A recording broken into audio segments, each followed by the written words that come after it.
I'm going to read the short story, The Blue Bottle by Ray Bradbury. Ray Bradbury, born 1920, died 2012, first published The Blue Bottle in the 1950 fall issue of Planet Stories. It was later collected in Long After Midnight, published in 1978.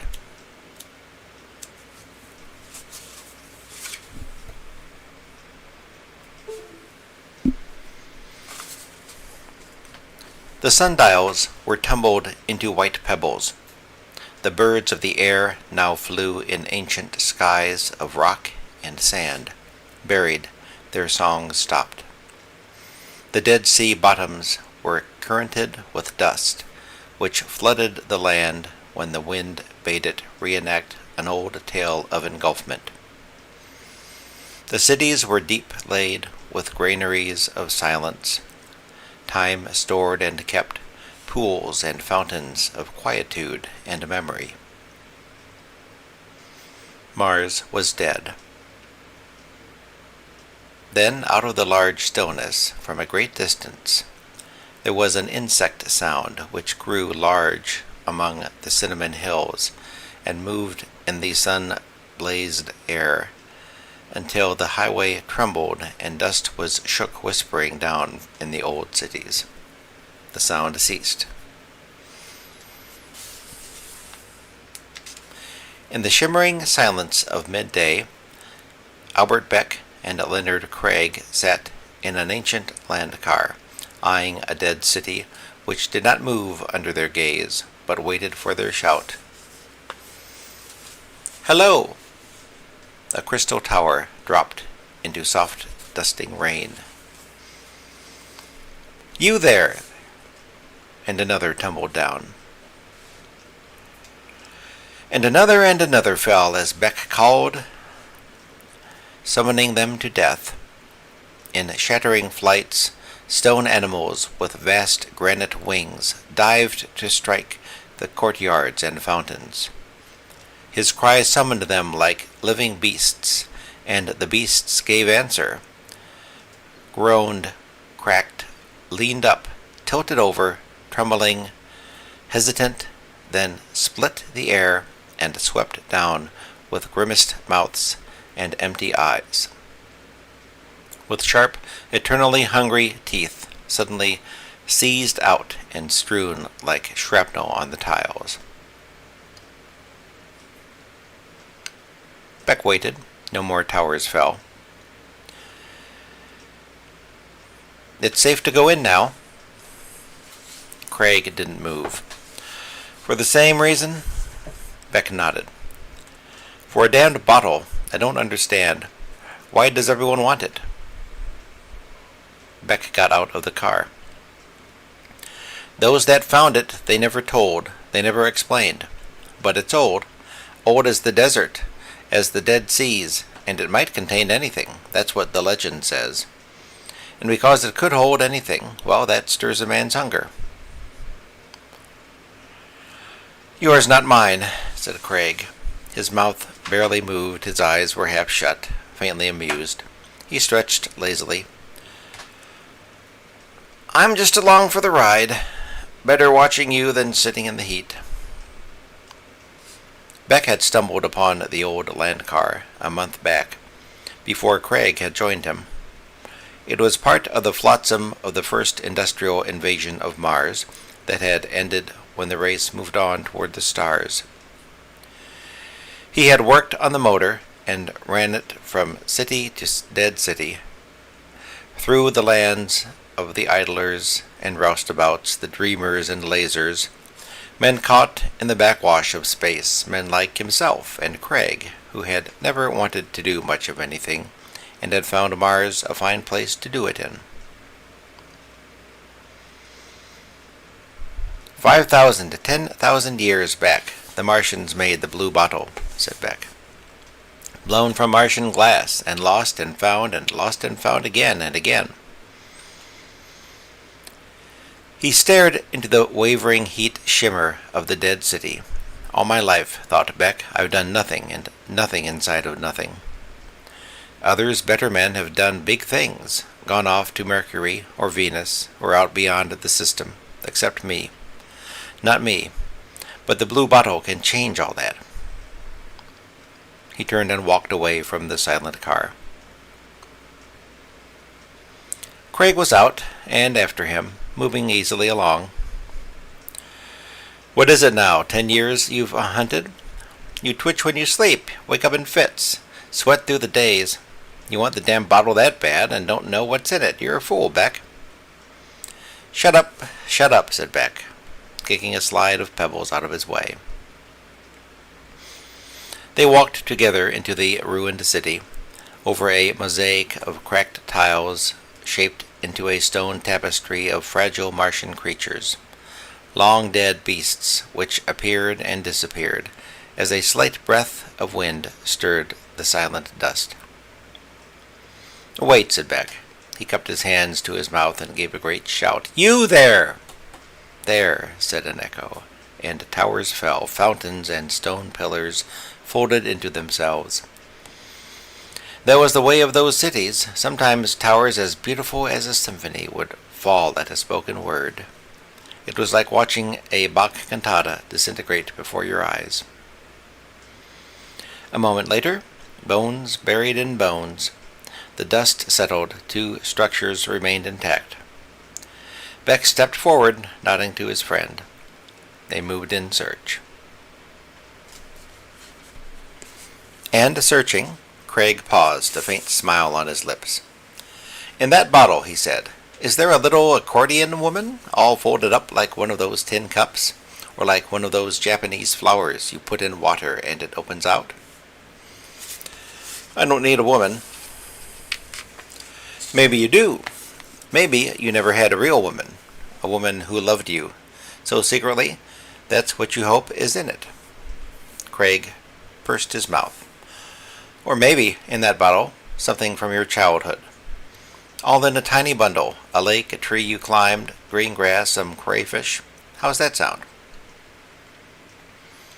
Beck's eyes focused on a distant point. Sometimes, that's almost it. The past, Earth, I don't know. Craig nodded. What's in the bottle would depend, maybe, on who's looking. Now, if there was a shot of whiskey in it. Keep looking, said Beck.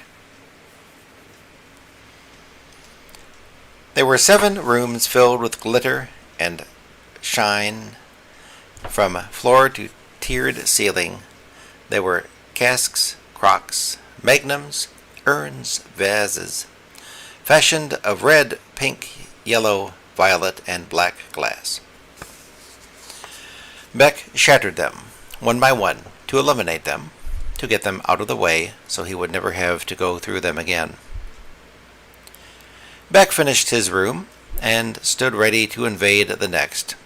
He was almost afraid to go on, afraid that this time he would find it, that the search would be over, and the meaning would go out of his life. Only after he had heard of the blue bottle from fire travelers all the way from Venus to Jupiter 10 years ago had life begun to take on a purpose. The fever had lit him, and he had burned steadily ever since. If he worked it properly, the prospect of finding the bottle might fill his entire life to the brim. Another 30 years, if he was careful and not too diligent, of search, never admitting aloud that it wasn't the bottle that counted at all, but the search, the running and the hunting, the dust and the cities and the going on. Beck heard a muffled sound. He turned and walked to a window, looking out into the courtyard. A small gray sand cycle had purred up almost noiselessly at the end of the street. A plump man with blond hair eased himself off the spring seat and stood looking into the city. Another searcher, Beck sighed, thousands of them, searching and searching. But there were thousands of brittle cities and towns and villages, and it would take a millennium to sift them all. How are you doing? Craig appeared in a doorway. No luck, Beck sniffed the air. You smell anything? What? Craig looked about. Smells like bourbon. Ah, said Craig laughed. That's me. You? I just took a drink. Found it in the other room. Shoved some stuff around. A mass of bottles, like always. One of them had some bourbon in it, so I had myself a drink. Beck was staring at him, beginning to tremble. What would a bourbon be doing here, in a Martian bottle? His hands were cold. He took a slow step forward. Show me. I'm sure that... Show me, damn you! It was there, in one corner of the room, a container of Martian glass as blue as the sky, the size of a small fruit, light and airy in Beck's hand as he set it down upon a table. It's half full of bourbon, said Craig. I don't see anything inside, said Beck. Well, then shake it. Beck picked it up, gingerly shook it. Hear it gurgle? No, I can hear it plain. Beck replaced it on the table. Sunlight, spearing through a side window, struck blue flashes off the slender container. It was the blue of a star held in the hand. It was the blue of a shallow ocean bay at noon. It was the blue of a diamond at morning. This is it, Beck said quietly. I know it is. We don't have to look any more. We've found the blue bottle. Craig looked skeptical. Sure you don't see anything in it? Nothing, but... Beck bent close and peered deeply into the blue universe of glass. Maybe if I open it up and let it out, whatever it is, I'll know. I put the stopper in tight. Here. Craig reached out. If you gentlemen will excuse me, said a voice in the door behind them. The plump man with the blond hair walked into their line of vision with a gun. He did not look at their faces. He looked only at the blue glass bottle. He began to smile. I hate very much to handle guns, he said, but it is a matter of necessity. So I simply must have that work of art. I suggest that you allow me to take it without trouble. Beck was almost pleased. It had a certain beauty of timing, this incident. It was the sort of thing he might have wished for, to have the treasure stolen before it was opened. Now there was a good prospect of a chase, a fight, a series of gains and losses, and before they were done, perhaps another 4 or 5 years spent upon a new search. Come along now, said the stranger. Give it up. He raised the gun warningly. Beck handed him the bottle. Amazing, really amazing, said the plump man. I can't believe it was so simple as this, to walk in, hear 2 men talking, and to have the blue bottle simply handed to me. Amazing. And he wandered off down the hall, out into the daylight, chuckling to himself. Under the cool double moons of Mars, the midnight cities were bone and dust. Among the scattered highway, the land car bumped and rattled past cities where the fountains, the gyrostats, the furniture, the metal singing books, the paintings lay powdered over with mortar and insect wings. Past cities that were cities no longer, but only things rubbed to a fine silt that flowered senselessly back and forth on the wine winds between one land and another, like the sand in a gigantic hourglass, endlessly pyramiding and re-pyramiding. Silence opened to let the car pass and closed swiftly behind. Craig said, We'll never find him. These damned roads, so old. Potholes, lumps, everything wrong. He's got the advantage with the cycle. He can dodge and weave. Damn! They swerved abruptly, avoiding a bad stretch.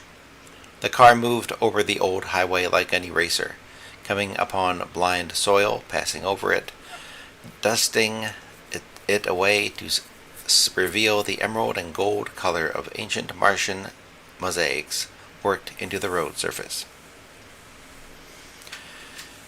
Wait, cried Beck. He throttled the car down. I saw something back there.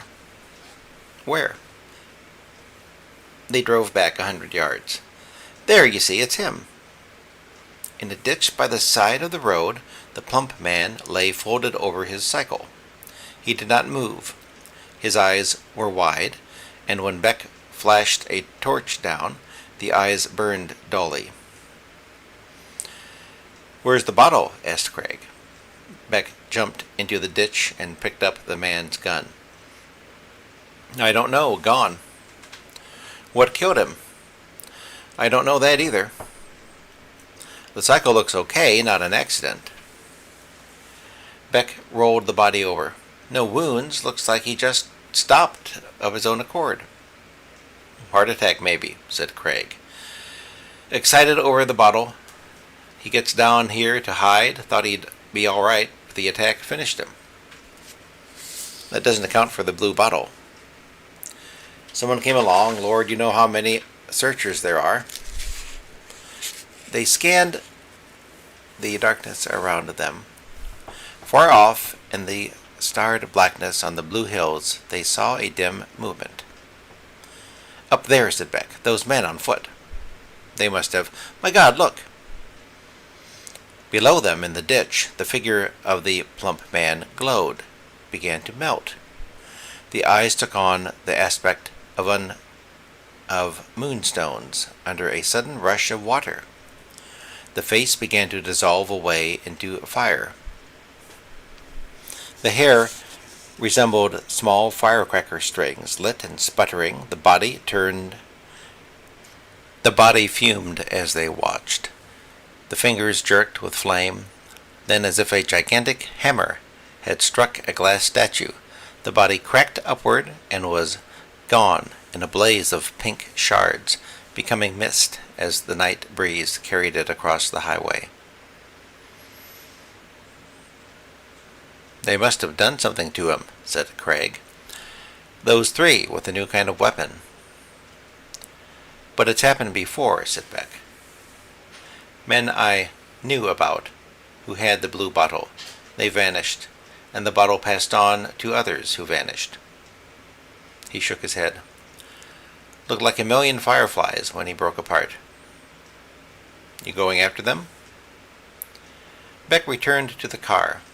He judged the desert mounds, the hills of bone, silt, and silence.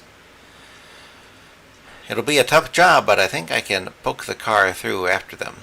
I have to now." He paused, not speaking to Craig. "I think I know what's in the blue bottle.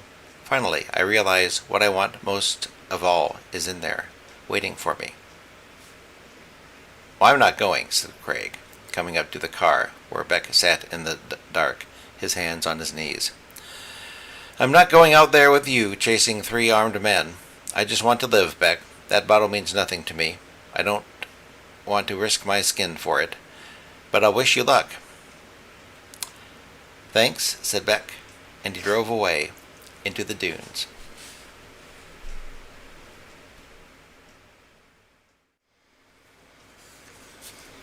The night was as cool as water coming over the glass hood of the land car.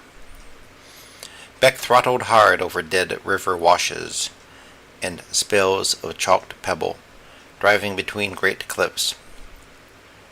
Ribbons of double moonlight painted the bas-reliefs of gods and animals on the cliff sides, all yellow gold, mile-high faces upon which Martian histories were etched and stamped in symbols. Incredible faces, with open cave eyes and gaping cave mouths. The motors roared dislodged rocks, boulders, and a whole rushing downpour of stone. Golden segments of ancient cliff sculpture slid out of the moon's rays at the top of the cliff and vanished into blue, cool well darkness. In the roar as he drove, Beck cast his mind back to all the nights in the last 10 years, nights when he had built red fires on the sea bottoms, and cooked slow, thoughtful meals, and dreamed. Always those dreams of wanting, and not knowing what. Ever since he was a young man, the hard life on earth, the great panic of 2130, the starvation, chaos, riot, want. Then bucking through the planets, the womanless, loveless years, the alone years. You come out of the dark into the light, out of the womb into the world, and what do you find that you really want? What about that dead man back there in the ditch? Wasn't he always searching for something extra? Something he didn't have? What was there for men like himself, or for anyone? Was there anything at all to look forward to? The blue bottle. He quickly braked the car, leaped out, gun ready. He ran, crouching, into the dunes. Ahead of him, the three men lay on the cold sand, neatly. They were Earthmen, with tan faces and rough clothes and gnarled hands. Starlight shone on the blue bottle, which lay among them. As Beck watched, the bodies began to melt. They vanished away into rises of steam, into dewdrops and crystals. In a moment, they were gone. Beck felt the coldness in his body as the flakes rained across his eyes, flicking his lips and his cheeks. He did not move, the plump man dead and vanishing. Craig's voice, some new weapon. No weapon at all. The blue bottle.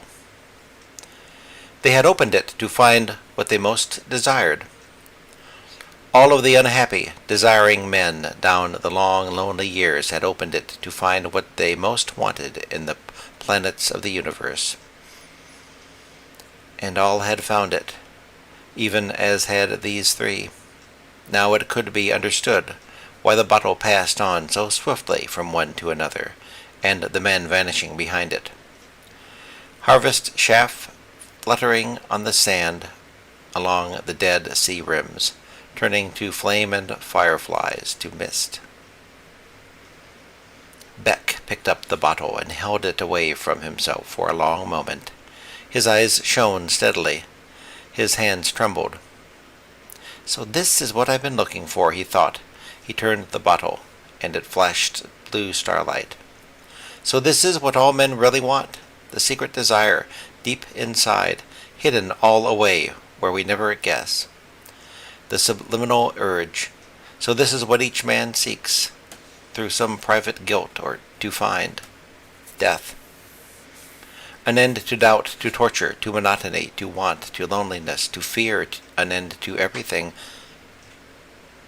All men? No, not Craig. Craig was perhaps far luckier. A few men were like animals in the universe, not questioning, drinking at pools and breeding and raising their young and not doubting for a moment that life was anything but good. That was Craig. There were a handful like him, happy animals on a great reservation in the hand of God with a religion and a faith that grew like a set of special nerves in them. The unneurotic men in the midst of the billion-fold neurotics. They would only want death later, in a natural manner. Not now, later. Beck raised the bottle. How simple, he thought, and how right. This is what I've always wanted, and nothing else. The bottle was open and blue in the starlight. Beck took an immense draught of the air coming from the blue bottle, deep into his lungs. I have it at last, he thought. He relaxed. He felt his body become wonderfully cool and then wonderfully warm. He knew he was dropping down a long slide of stars into a darkness as delightful as wine.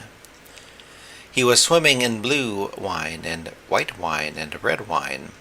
There were candles in his chest and fire wheels spinning. He felt his hands leave him. He felt his legs fly away amusingly. He laughed. He shut his eyes and laughed. He was very happy for the first time in his life. The blue bottle dropped onto the cool sand. At dawn, Craig walked along, whistling. He saw the bottle lying in the first pink light of the sun on the empty white sand. As he picked it up, there was a fiery whisper. A number of orange and red-purple fireflies blinked on the air and passed on away. The place was very still. "I'll be damned." He glanced toward the dead windows of a nearby city. "Hey, Beck!" A slender tower collapsed into powder. "Beck, here's your treasure. I don't want it. Come get it." "And get it," said an echo, and the last tower fell. Craig waited. "That's rich," he said. "The bottle right here, and old Beck not even around to take it." He shook the blue container. It gurgled. "Yes, sir, just the way it was before. Full of bourbon, by God." He opened it, drank, wiped his mouth. He held the bottle carelessly. "All that trouble for a little bourbon. I'll wait right here for old Beck and give him his damned bottle. Meanwhile, have another drink, Mr. Craig? Don't mind if I do?" The only sound in the dead land was the sound of liquid running into a parched throat. The blue bottle flashed in the sun. Craig smiled happily and drank again.